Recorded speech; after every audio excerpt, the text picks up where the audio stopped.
and welcome back to the Citizen channel. Hope you're all staying safe and well. We look forward to a big game this weekend. Liverpool versus Manchester City on Sunday the 16th of October, 4:30 p.m. kickoff. So yeah, back to Anfield. Fingers crossed for this one. Let's have a chat about that anyway, please. If you are new to the channel, push that subscribe button. I try and inform and entertain, give reasons behind my starting 11 in this little programme and give my thoughts on not just the football of Liverpool and City have been playing, but psychologically as well, what might happen and stuff, and what's happened in the past and why it might have a bearing on what's going to happen this week. So join me for this little preview show. All your comments are very welcome, of course. And guys, even give us a thumbs up, make an old City fan very happy. It's great to get views, of course, but it's always nice to get thumbs up, so you can do that for me. It'd be wonderful, and push that little button there that notifies you when I'm coming on as well. So, you know, when these vlogs are coming out, everything City, past, present, and forever, of course. It's on Sky Sports this week. If you can't get to the game, I'd obviously very difficult. I think these go usually about, 27,000 points or something silly like that. But yeah, not easy to get to these games. Unless you want to pay about 400 quid, of course. I could buy a ticket for 400 quid anyway on the internet, but how legit they are, I'm not too sure. General odds to win the league, interestingly enough, City are pretty firm at 1 to 5 on. That's a bit of what's the word? Not showing much credit to Arsenal, the bookmakers. They're second favourites, but they're 15 to 2. So yeah, have to be wary of that. We'll see how that goes as the season progresses. Actually, Liverpool are currently fifth favourites to win the league, and you can get as high as 33, because I think a couple of the sort of minor bookies, you can get about 40 to 1. Please, I don't condone gambling, and when the fun stops, stop. But yeah, the bookies aren't fancying Liverpool for this one. We'll talk about that, of course.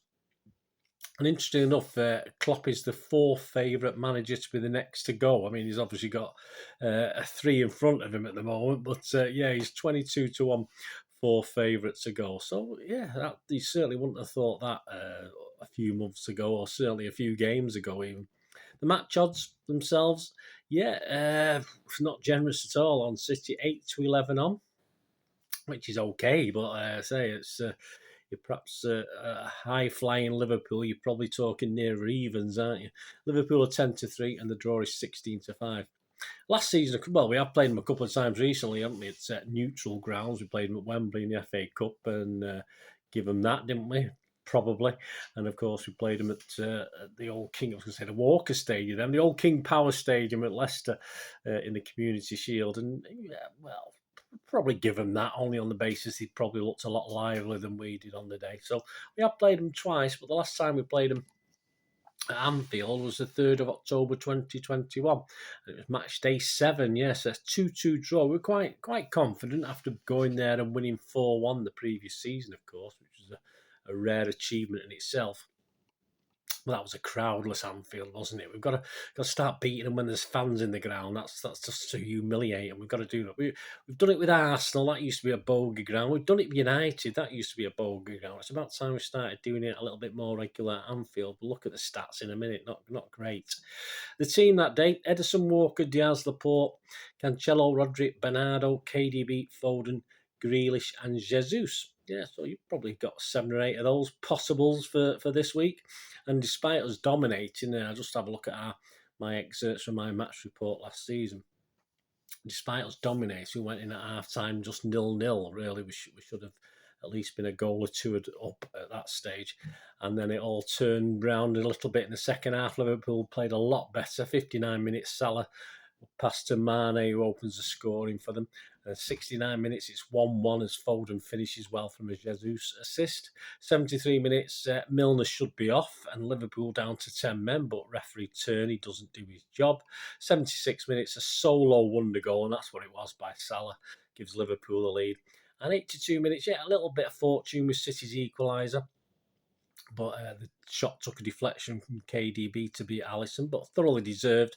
And then there was still time for Rodrick to have to pull off the block of the season. Remember, he came from nowhere to block a shot right at the end that saved our blushes, really. We could have easily lost a game that, in all fairness, we should have really perhaps won based on that first half dominance.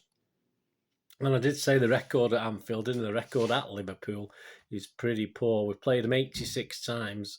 This is just the league. This is without the cups, which again is pretty depressing. We played them 86 times, only won 14. 14 out of 86. Drawn 20 and lost 52. Ugh, shocking. 108 goals scored, 178 against. So we have to improve on that. Who's in charge? Well, we've got Mr. Anthony Taylor. He's not pleasing the Liverpool fans, but he doesn't normally please us, does he? It's a strange, wasn't it, where both sets of fans are saying, "Oh God, not him." But that's what happens with English referees. But personally, I don't think Anthony Taylor's done that bad for City. But you know that can all change in a flash, can't it? His linos are Gary Bezic and Adam Nunn. The fourth official is, Andy Madley, who no waste of time he is. On VAR, Darren England. Well, not the brightest. Assistant making the strawberry milkshake for Mr. Darren England. We've got Simon Bennett is his assistant at Stockley Park. And yeah, they both, Taylor refed and England VAR does in the 3-0 win at Wolves. So we'll settle for that. We'll go for that in this one. That was back in September, of course, September the 17th. Right, how are the teams? Well, how are Liverpool doing? We know, don't we? Not the greatest start. I mean, this now is possibly, as far as the league is concerned, and not the ultimate do or die for Liverpool. Certain people say it's already all over, but if City beat them, we'll be 16 points ahead. They will have a game in hand, but they still, that's it, isn't it? Surely that's the league over. I mean, in current form. Most people sort of banking on that as being the result that they will end up 16 points behind after this game. Klopp himself has already written off their title chances in a recent press conference. But let's face it, this season isn't like any other. Yes, if we win, yeah, he possibly is right, and he is right to write off the title chances. But it may all change if Liverpool get the win.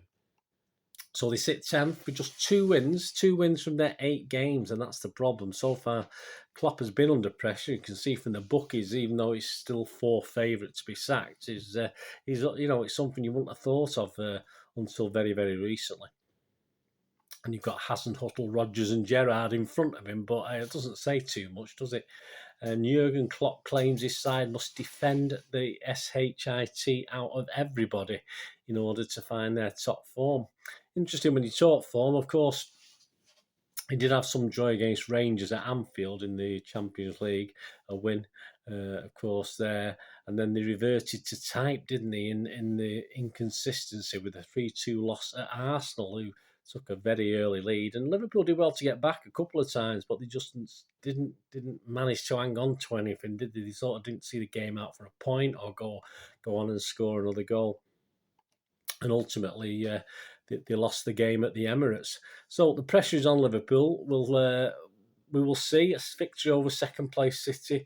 Maybe the start they need with 3 or 4 games before the World Cup in the league to play. Might get them back on track, give them a chance and move them up perhaps into the top 6 or 7 before the World Cup break. And this, of course, also looks, when we look at the recent form, looks better after that. They didn't go after the greatest start against Rangers at Ibrox, did they? But they ended up hammering them 7-1. And a misfiring Salah suddenly found his goal, his nose for goal with 3 goals in 6 minutes. So that certainly wouldn't have done Liverpool any harm psychologically, despite this, isn't it? I mean, at the end of the day, up to that game, yeah, you probably say momentum, etc., was probably against Liverpool, but it certainly wouldn't have done them any harm. So, with one wary eye on Arsenal, I think many City fans and Pep believe Liverpool still are our biggest threat, me included. And if Liverpool players believe it, then we will, as usual, be in for a very tough afternoon. They didn't come out of the traps very quickly last season, so I'm hoping for a similar style, from a more tepid, sort of wary approach from Liverpool this time. But how things are, I'm not sure Pep Klopp will want that. So we'll finish on Liverpool with Pep's I'll finish on Liverpool with Klopp's recent words, getting them mixed up. He said very recently, they are at the moment, as far as talking about us, they are at the moment the best football team in the world, but we will give it a try anyway. I'm fairly sure you will, Klopp. There's no doubt about that. But as ever with these things, yeah, perhaps to a lesser extent than normal, this match will be decided on Pep and the form of our City boys. who on the face of it should be at least a goal or two better than Liverpool based on current form, but we know that doesn't count for anything. We know Anfield, whether we like it or not, is one of the worst grounds still for City to visit in both old history and, of course, even Premier League history. I say we've done okay last couple of times with a draw and a win, but yeah, it's still a place where, if not particularly because of the crowd. I mean, the crowd will be up for this, but you can quieten that. We know people who've been to Anfield know you can quieten that crowd very quickly, as long as you don't let silly goals in the first 5 or 10 minutes. You can hear the pin drop. The atmosphere sort of decreases very quickly, and certainly you can go a goal ahead. It certainly does. So we know that. But obviously, what doesn't bode well either is they still have perhaps a little bit of the tails up after beating us in the Community Shield. That doesn't matter at the end of the day, and also beat us in the FA Cup last season. So a lot of positives still for Liverpool psychologically over City. So we've got to get over that. We've got to put any thoughts of that to the back of our minds. I'm sure the players and Pep will be doing that. So if you look at the decisions I call it, after the Copenhagen game, on the bench, I think, for that Copenhagen game, rested for Liverpool. You could probably argue that Diaz and Ake were rested. Surely one of these, but if you think about it, if Gomez isn't going to be put into this little cauldron, he's going to be given a rest by Pep, which I personally think he will, then there's no reason why Diaz and Ake won't start in this game anyway. So I do prefer if Gomez is taken out at the firing line, arm around the shoulder, Pep on him, and say, look, don't worry too much about what happened in Copenhagen. Let's, this is a big game, but just we'll keep you for next week. We'll keep you for next time. We'll keep you for the next game, and I think that's what it'll be. Haaland, Bernard, and Foden, of course. All right, Bernard and Foden did come on, but surely will definitely start. I mean, obviously they're not tired anymore. And who was straight on the team sheet? So who actually played in Copenhagen that'll actually play the game? Let me think who won't rather than who will. I don't think Mahrez will play in this, not particularly because of the penalty. I just don't think he would have been penciled in for this anyway, unless he'd been outstanding against Copenhagen, and sadly he wasn't. Gomez is the other one. We've already mentioned him. Pep may give him another chance, but I think to thrust him in at Anfield would be a little bit unfair on Gomez after the Copenhagen thing. And as long as Pep approaches it correctly with him, it'll be fine to give him a break and not playing him in this. Ederson, Cancelo, Akanji, Rodri and KDB surely must start in this. They've got to start in this. And then you're probably left with Grealish or Gundogan, who's going to start on them. So there we go. There's the sort of ins and outs of the main players, if you like. Laporte, we'll talk about him in a moment. So to sum up my 11, with players supposedly getting signed, Pep's confirmed in the press conference that the guys who were tied are okay. But I think he'll leave it. I think he'll leave it fairly till certainly this Saturday before he finally decides his proper team. He has an idea on the Friday press conference. He's never pushed to tell what the team's going to be, but he must know. But I think he'll leave it that extra, make sure all the guys are firing. We know Stones is out as well at the moment with Walker and Phillips, so that's they're not going to come into it. So he will make his decision probably Friday or even on Saturday. So there we go. If they've all returned from Copenhagen fit, which I think they have, because Pep's not implied anyone else is hurt, I'm going to go with this. So let me know what you think, guys. I'm going to go with Ederson, Cancelo, Akanji, Diaz, and Ake as my back four. Now, they could switch and turn. You could end up playing Akanji at right back, Ake central, and Cancelo on his left, or you could just play a basic Cancelo right back, Ake left back, and Diaz and Akanji in the middle. And as I said, Laporte could come into that. There's no reason why not. I mean, we know Pep loves Laporte, and if he's seen that he's back to sort of anywhere near what we've seen in the past, then there's absolutely no reason why he shouldn't be in that. But at the moment, I'll go with that on the basis of who he's been playing: Cancelo, Akanji, Diaz, and Ake. In the middle, obviously Rodri's no problem, and Bernardo and KDB have surely got to be there in the middle as well. And then up front, as I said, Mahrez I don't think is going to come into it. So it's whether Gundogan comes into it. I mean, he could do, but I've picked my front three as Foden, Haaland, and Grealish. Only on the basis that Grealish, his confidence has been quite good recently. But of course, Gundogan may come in. Or Mahrez may come in, but I do doubt it. Excuse me. So the only other guys I said was Laporte, which wouldn't be a surprise, but I just can't see it happening. So let me know your 11. Let me just go through that again, guys. Edison, Cancelo, Akanji, Diaz, Aki, Rodri, Bernardo, KDB, Foden, Haaland and Grealish. More or less for the reasons I've said, and that's possibly the best team we couldn't put out. I can't see any difference to that. It'd be interesting to see. Wouldn't say Gundogan perhaps could come into the reckoning, certainly against someone like Liverpool. Pep might need that sort of extra sort of, supposedly calm ahead in the middle. But yeah, I think he might go in the midfield for Bernardo, KDB, and then obviously got Foden and Grealish moving around, that sort of thing. Let me know what you think, guys. Anyway, for this big game, because it is a big game, I say it's very important for both clubs. And let me know your 11. Please check out my odds show as well on this, where there's any value. There's a player rate. The player rating show should be available Sunday night after the game, straight after the game in the Manchester Evening News. And the talking point should be available Monday. Due to some personal commitments, the live show will be on hold for the time being, guys. My thanks to everyone who supported that. But that will be on hold for the foreseeable future.